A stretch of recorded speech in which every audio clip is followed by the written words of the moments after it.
ಕರೂರಿನಲ್ಲಿ ನಟ ವಿಜಯ್ ರ್ಯಾಲಿಯಲ್ಲಿ ಕಾಲ್ತುಳಿತ ಕೇಸ್. ದುರಂತದಲ್ಲಿ ಮೃತಪಟ್ಟವರಿಗೆ ಪರಿಹಾರ ಘೋಷಿಸಿದ ವಿಜಯ್. ಮೃತರ ಕುಟುಂಬಕ್ಕೆ 20 ಲಕ್ಷ ಪರಿಹಾರವನ್ನು ಘೋಷಿಸಿದ ವಿಜಯ್. ದುರಂತದಲ್ಲಿ ಗಾಯಗೊಂಡವರಿಗೆ ತಲಾ 2 ಲಕ್ಷ ರೂಪಾಯಿ ಪರಿಹಾರವನ್ನು ಘೋಷಿಸಲಾಗಿದೆ.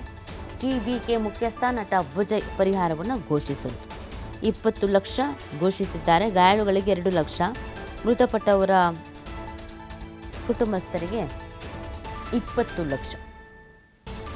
ಈ ಒಂದು ರ್ಯಾಲಿಯನ್ನು ಆಯೋಜನೆ ಮಾಡುವಾಗ ಕರೆಕ್ಟಾಗಿ ಮಾಡಿದರೆ ಮೂಲಭೂತ ಸೌಕರ್ಯಗಳಿರುವಂತೆ, ಸೇಫ್ಟಿ ಇರುವಂತೆ, ವೈದ್ಯಕೀಯವಾಗಿಯೂ ಕೂಡ ಯಾವುದೇ ಸಮಸ್ಯೆ ಆಗದಂತೆ ಆಂಬ್ಯುಲೆನ್ಸ್ ಆಗಿರ್ಬೋದು ಅದಕ್ಕೆ ಬೇಕಾಗಿರುವಂಥ ವ್ಯವಸ್ಥೆ ಮಾಡಿಕೊಂಡಿದ್ರೆ ಈ ಥರ ಸಾವು ನೋವು ಸಂಭವಿಸ್ತಾ ಇದೆ.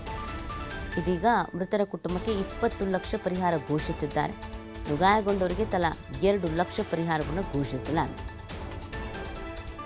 ಏನೇ ಹಣ ಘೋಷಿಸಿದ್ರು ಪಾಪ ಹೋಗಿರೋ ಜೀವಗಳು ವಾಪಸ್ ಬರುತ್ತೆ ಹೇಳಿ ನೋಡೋಣ. ಏನೋ ಸದ್ಯಕ್ಕೆ ಅವರಿಗೆ ದುಡಿಯುವ ವ್ಯಕ್ತಿಗಳಿಗೆ ಯಾರಾದರೂ ಸಾವನ್ನಪ್ಪಿದ್ರೆ ಅವ್ರ ಮನೆಗೆ ಹೊರೆ ಆಗಬಾರ್ದು ಅಂತ ಈ ಹಣವನ್ನು ಬಳಕೆ ಮಾಡ್ಕೋಬೋದು. ಲೈಫ್ ಟೈಮ್ ಜೊತೆಗಿರುವಂಥ ವ್ಯಕ್ತಿಯನ್ನು 20 ಲಕ್ಷಕ್ಕೆ ವಾಪಸ್ ಕರ್ಕೊಂಡು ಬರೋದಕ್ಕಾಗತ್ತಾ? ಪಾಪ ಕುಟುಂಬಸ್ಥರೆಲ್ಲ ಕಣ್ಣೀರು ಹಾಕ್ತಾ ಇರ್ತಾರೆ, ಗೋಳಾಡ್ತಾ ಇರ್ತಾರೆ.